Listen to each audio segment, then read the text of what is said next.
નમસ્કાર મિત્રો અત્યારે સૌથી મોટા સમાચાર સામે આવી રહ્યા છે। અમરેલીના લાઠી શહેરમાં કરા સાથે વરસાદ તૂટી પડ્યો। અમરેલીના લાઠી શહેરમાં અનેક જગ્યાએ વરસાદ થયો હતો। હાલ વરસાદ ચાલુ હતો। લાઠી શહેરમાં કમોસમી વરસાદ થતાં શેરીઓમાં પાણી વહેતા થયા। લાઠીની શેરીઓમાં કરાના વરસાદથી પાણી થઈ ગયું। સમગ્ર જિલ્લામાં બીજા દિવસે પણ વરસાદી માહોલ જોવા મળ્યો। કમોસમી વરસાદથી ખેડૂતોની ચિંતામાં વધારો થયો છે।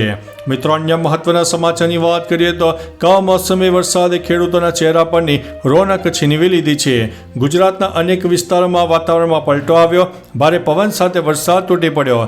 પંચમહાલમાં પણ સોમવારે સાંજે ભારે પવન સાથે કમોસમી વરસાદને કારણે ખેતીના પાકને વ્યાપક નુકસાન થતાં ખેડૂતોના ચહેરા પરથી રોનક છીનવાઈ ગઈ છે। જ્યારે શહેરા તાલુકાના સાદરા સહિતના અન્ય ગામોમાં તૈયાર થયેલા પાકને પણ નુકસાન થવાની શક્યતાને લઈને સરકાર પાસે સહાયની માગણી કરી છે। મિત્રો, અન્ય મહત્વના સમાચારની વાત કરીએ તો મહુવા માર્કેટ યાર્ડમાં ડુંગળી વેચાણ ઉપર રોક। રાજ્યમાં પડેલા કમોસમી વરસાદને કારણે મહુવા માર્કેટ યાર્ડમાં ડુંગળી વેચાણ પર રોક લગાવી દેવામાં આવી છે। સામે આવેલી માહિતી અનુસાર નવી જાહેરાત સુધી ખેડૂતો અને એજન્ટોને વોટ્સઅપ મારફતે માહિતી આપવામાં આવશે। મહુવા માર્કેટિંગ યાર્ડે કમોસમી વરસાદની આગાહીને ધ્યાનમાં રાખીને મહત્વપૂર્ણ નિર્ણય લીધો છે। યાર્ડમાં સફેદ અને લાલ ડુંગળીના વેચાણ ઉપર પ્રતિબંધ મૂકવામાં આવ્યો છે। મિત્રો, અન્ય મહત્વના સમાચારની વાત કરીએ તો વધુ એક સ્વામિનારાયણ સંતે બફાટ માર્યો છે। આ વર્ષે સ્વામિનારાયણ સંપ્રદાય ઘણું ચર્ચામાં રહ્યું છે। તેમના વધુ એક સંત લોકોના આક્રોશનું કારણ બન્યા છે। વાત એમ છે કે વીરસદ સ્વામિનારાયણ મંદિરના ગુણસાગર સ્વામીએ આ બફાટ માર્યો હતો। તેમણે મંદિરના 70મા વાર્ષિક પાટોત્સવની ઉજવણીમાં જ લોકોને ખરાબ લાગે તેવી વાત કરી। તેમણે કથા પારાયણમાં નાગરિકોને વાંદરા કહ્યા। સંતના આ નિવેદનથી લોકો રોષે ભરાયા છે। મિત્રો, અન્ય મહત્વના સમાચારની વાત કરીએ તો આગામી 4 દિવસમાં નવી સિસ્ટમ સક્રિય થશે। રાજ્યમાં અપર એર સાયક્લોનિક સિસ્ટમ સક્રિય છે। રાજસ્થાન અને તેની આસપાસ આ સિસ્ટમ સક્રિય છે, જેના કારણે ગુજરાતમાં ભાવનગર, અમરેલી, સુરત અને ભરૂચમાં ભારે વરસાદનું રેડ એલર્ટ આપવામાં આવ્યું હતું। જ્યારે કચ્છ, બનાસકાંઠા, પાટણ, મોરબી, સુરેન્દ્રનગર, રાજકોટ, બોટાદ, જૂનાગઢ, ગીર સોમનાથ, દીવ, આણંદ, પંચમહાલ, વડોદરા, છોટાઉદેપુર, નર્મદા, તાપી, ડાંગ અને નવસારીમાં ભારે વરસાદનું ઓરેન્જ એલર્ટ આપવામાં આવ્યું હતું। મિત્રો, અન્ય મહત્વના સમાચારની વાત કરીએ તો નવસારી એપીએમસી માર્કેટ દ્વારા કેરીની હરાજી બંધ કરવામાં આવી છે। રાજ્યમાં કમોસમી વરસાદથી ખેડૂતોની મુશ્કેલી વધી છે। નવસારીમાં માવઠાની આગાહી વચ્ચે નવસારી એપીએમસી દ્વારા મહત્વનો નિર્ણય લેવામાં આવ્યો છે। નવસારી એપીએમસી માર્કેટ દ્વારા કેરીની હરાજી બંધ કરવામાં આવી છે। કમોસમી વરસાદને કારણે એપીએમસી માર્કેટમાં વેચવા માટે આવેલી કેરીને નુકસાન ન થાય એ માટે આ નિર્ણય લેવાયો છે। કમોસમી વરસાદથી કેરીના પાકને ભારે નુકસાન થયું છે। મિત્રો, અન્ય મહત્વના સમાચારની વાત કરીએ તો નર્મદામાં કેરી, કેળા સહિત બાજરી અને દિવેલા જેવા પાકોને નુકસાન થયું છે। નર્મદા જિલ્લામાં પડેલા કમોસમી વરસાદે ભારે તબાહી મચાવી છે। ઉનાળુ પાકો જેવા કે કેરી, કેળા, બાજરી અને દિવેલા જેવા પાકોને નુકસાન થયું છે। પાક કાપણીના સમયે આવેલા અણધાર્યા વરસાદે ખેડૂતોની આશાઓ પર પાણી ફેરવી દીધું છે। જિલ્લાના વિવિધ વિસ્તારોમાં લાખો રૂપિયાનું નુકસાન થવાનો અંદાજ છે। અસરગ્રસ્ત ખેડૂતો સરકાર પાસેથી યોગ્ય વળતર અને સહાયની આશા રાખી રહ્યા છે। મિત્રો, અન્ય મહત્વના સમાચારની વાત કરીએ તો સુરતમાં કડાકા ભડાકા સાથે વરસાદ। સુરતમાં સતત બીજા દિવસે વીજળીના કડાકા ભડાકા સાથે ધોધમાર વરસાદની એન્ટ્રી થઈ હતી। ભારે વરસાદના પગલે ખેડૂતોમાં ચિંતાના વાદળો છવાયા છે અને રસ્તાઓ પાણી પર ફરી વળ્યા છે, જેના કારણે વાહન ચાલકોમાં ભારે મુશ્કેલી જોવા મળી હતી। બીજી બાજુ હવામાન વિભાગે આગામી 10 તારીખ સુધી રાજ્યના ઘણા વિસ્તારમાં ભારે વરસાદની આગાહી કરી છે। હાલ તો અમદાવાદમાં પણ વહેલી સવારથી વાદળછાયું વાતાવરણ પણ જોવા મળ્યું હતું। મિત્રો, અન્ય મહત્વના સમાચારની વાત કરીએ તો નેટની પરીક્ષામાં માર્ક્સ વધારવાનું કૌભાંડ, 5 સામે પોલીસ ફરિયાદ થઈ છે। રાજકોટમાં નીટની પરીક્ષામાં માર્ક્સ વધારવાનું કૌભાંડ સામે આવ્યું છે। આ મામલે રાજકોટ ક્રાઇમ બ્રાન્ચે 5 લોકો સામે ફરિયાદ નોંધાવી છે। આરોપીએ નીટમાં વધારે માર્ક્સ અપાવવાની લાલચ આપીને ગત વર્ષે જેતપુરના ખેડૂત પાસેથી ₹30 લાખ પડાવ્યા હોવાનો ખુલાસો કર્યો છે। આરોપીઓ સામે છેતરપિંડી અને પૂર્વ આયોજિત કાવતરા સહિતની કલમો હેઠળ ગુનો નોંધાયો છે। પોલીસે તપાસ પણ શરૂ કરી છે।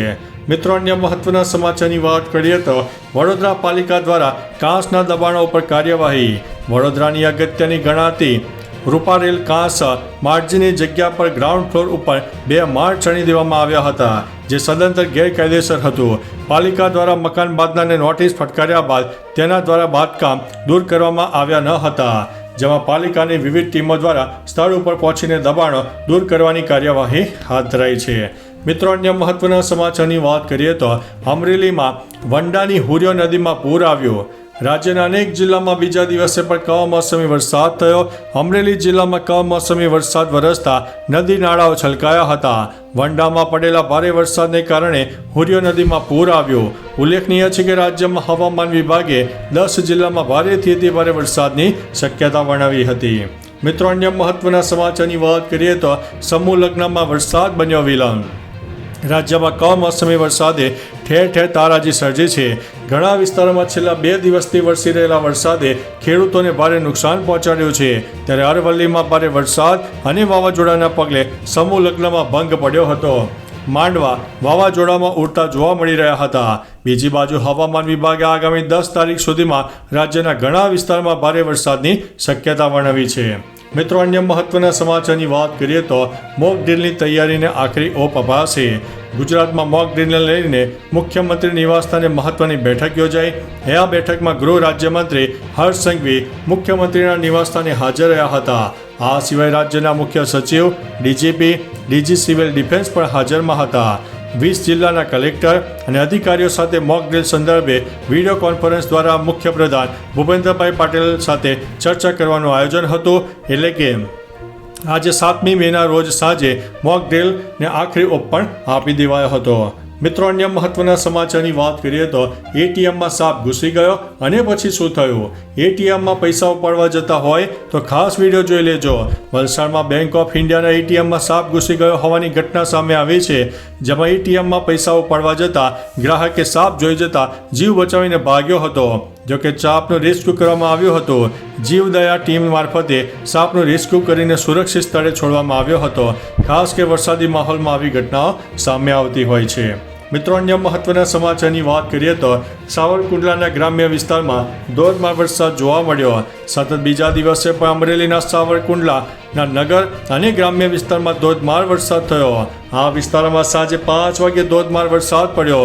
સાવરકુંડલા તાલુકાના કરજાળા ગામે ભારે પવન સાથે ધોધમાર વરસાદ પડતા કેરી અને કેળાના પાકને નુકસાન થયું. કમોસમી વરસાદથી ખેતરો અને ગામમાં પણ પાણી વહેતા થયા, તો ખેડૂતો ચિંતામાં મુકાયા છે. મિત્રો, અન્ય મહત્વના સમાચારની વાત કરીએ તો છોટા ઉદેપુરના ક્વાંટ પંથકમાં પણ કમોસમી વરસાદ. હવામાન વિભાગની આગાહી અનુસાર છોટા ઉદેપુરના ક્વાંટ પંથકમાં કમોસમી વરસાદ થયો. ક્વાંટ પંથકમાં તડાકા ભડાકા સાથે વરસાદ થયો. ગાજવીજ કે વાદળછાયા વાતાવરણ વગર અચાનક વરસાદ શરૂ થઈ ગયો. ઉલ્લેખનીય છે કે રાજ્યમાં વરસાદી માહોલ જામ્યો છે. કમોસમી વરસાદથી ખેતરો અને ગામમાં પાણી વહેતા જોવા મળ્યા છે, તો ખેડૂતોની ચિંતામાં વધારો થયો છે. મિત્રો, અન્ય મહત્વના સમાચારની વાત કરીએ તો ગીરમાં થશે સિંહની વસ્તી ગણતરી.